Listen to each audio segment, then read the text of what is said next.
qui sont compréhensibles. Okay.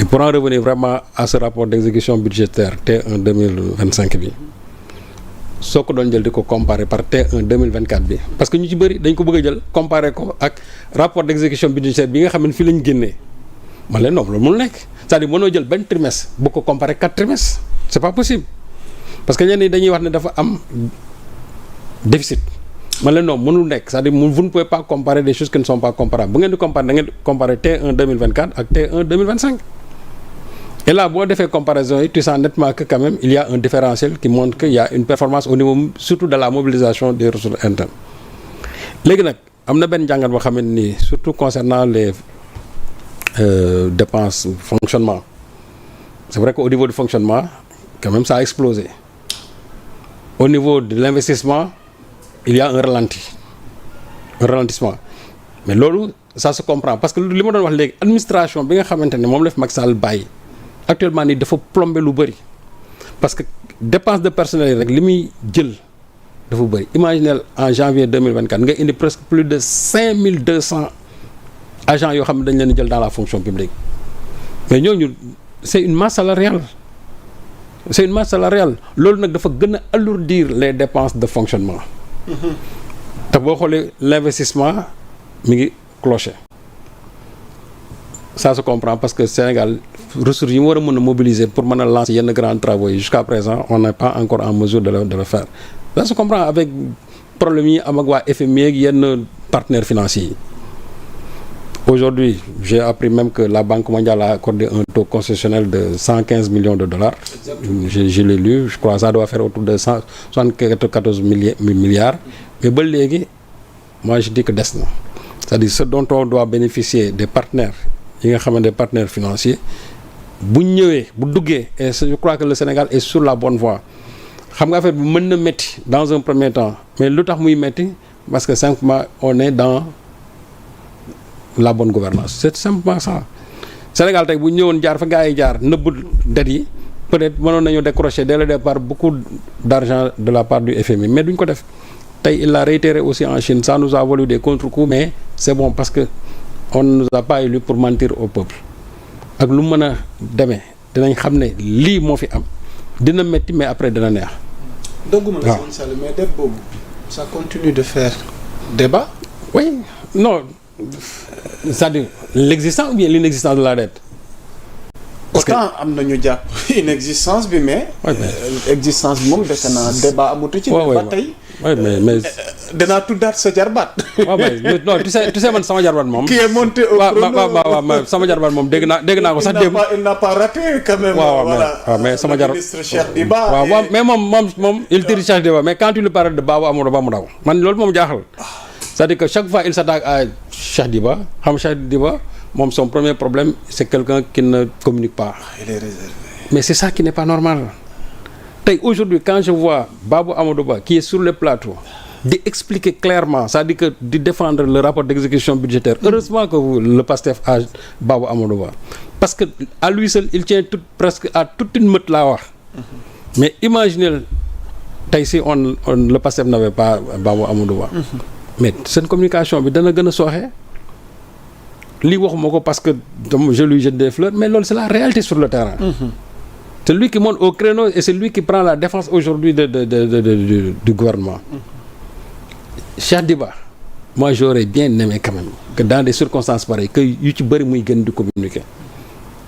Il ne communique pas beaucoup te c'est pas bien man je vois sur les plateaux Bruno Le Maire dama ko daan gis en France c'est-à-dire que sur tous les débats économiques dañ koy kii mu woo muy ñëw di expliquer di wax. Il est à l'Assemblée nationale il est sur les plateaux télé et cetera di défendre partout di wax. non sëñ Sall dama la ciy dolli. sax ñun en tant que taskatu xibaar c'est toute une difficulté pour nous. mais loolu d'avoir c'est-à-dire que jëwriñ yi nga xam aujourd'hui mais est-ce que sëñ Sall ndax luxe la. non c'est pas le fait d'être ministre non du tout di teg ay protocole. non man xool qu'on t'interpelle sur l'actualité nga war a joxe ay xibaar. ministre yi dañu war a dem dans les plateaux di wax man chaque jour je suis l'actualité française ministre yi ñi ngi CNews ñi ngi BFM ñi ngi Sud Radio ñi ngi RMC ñi ngi fii les gens sont en train de communiquer partout parce que on est dans un monde boo xam ne c'est-à-dire que soo communiqué wul nit ñi dañ la fi bàyyi donc man jàpp naa ne yu mel ni tey soo amoon Cheikh Diba waroon nañ ko mën a gis sur les plateaux quand même muy toog di wax. suñ leen invité ci yenn plateaux yi ngeen ñëw toog expliquer pourquoi pas. mais on le voit sur les plateaux que j'ai dit ñi ma la fi tuddal rek baaboo ngay gis moom mooy dem foo ko woo moom mu ñëw taxaw wax défendre. c'est vrai que y en a d'autres Khadim je crois Bamba Diagne di nga ko gis muy gën di wax Bamba Fall aussi di nga ko gis muy wax mais ki nga xamante ne moom mooy le ministre des finances moom ci wàllu boppam. dafa war a def multiplier ay sortem yu mel ni soo amee da ngay gën di wax parce que nit ñi bu ñu bëggee lëndëmal xel yi. yow tu dois être le premier à clarifier les choses gis nga dans le débat de laser quand il est sorti pour répondre à Thierno Alassane Sall ça a été bénéfique parce que les gens quand même ont su comprendre mais pour man jàpp naa ne foofu sax dafa yéex a génn parce que les gens ont tellement tiré sur le jeune Jean-Michel là au point que finalement tu te disais que ana ñeneen ñi. bon Jean-Michel moom xam nga c'est quelqu'un moo xam moom mën na défendre boppam. mën na défendre boppam mais dafa baax. am na yoo xamante ne nii. ñi nga xamante ñoom nga seqal liggéey bi ñoo war a mën a génn pour mën a yow compléter sa communication. exactement mais c'est que certains quand même ne font pas du tout. moo tax ma ne ça aussi c'est des choses qu'il faudra revoir. macha allah dans l'architecture gouvernementale. avant ñuy terminer lu dooleeku ci sa analyse daf mel ni yow ak Keiko Miwa. muy la directrice de division du Sénégal. pour la Banque mondiale am na foo xam ne dëppoo ngeen fa ndax nee na nous saluons l'engagement ferme du gouvernement en faveur de la transparence de la dette et d'une gestion efficace des finances publiques. Cette initiative soutient l'ambition du Sénégal de mettre en place un système de gestion des finances publiques plus transparent maanaam responsable et résilient. ma ne la lii mu wax nii rek mooy dëgg gis nga boo ñëwee fekk régime boo xam ne ci ndëngate kese lañ leen xam yow nga ñëw jaay Sénégalais yi projet boo xam ne li ko lal mooy jub transparent te loolu lañ leen xamee fa ngeen doon liggéey loolu la leen xamee donc su ngeen ñëwee mun leen doxalee nul noonu ak nu mu métti parce que ñoom xamoon nañ ne dina métti parce que boo ñëwee nga wax ne par exemple man dette bii laa am lii mooy sama situation réelle de la dette te xam nga investisseurs yi ñoom boo tollee am na sa dette fu muy dool foo xamante ni dañuy téye seen loxo wala bu ñu lay lebal aussi taux bi day gën a métti léegi nag yow soo xalaatee loolu nga ne man peut-être je peux avoir des difficultés pour décrocher des emprunts pour am ay emprunts wala taux yi li ñu may lebalee dana gën a métti su boobaa moi je continue toujours dans le mensonge moo tax président Bassirou ba mu taxee ne du ma leen mës a fen loolu mooy dëgg macha allah te je crois que ci loolu la ñu inscrire moo tax ma ne dina métti dans un premier temps mais après dina neex parce que da ngay dem ba libéré wu ci lépp lu nga xamante ne mooy ak ndëngate. on est sur la bonne voie.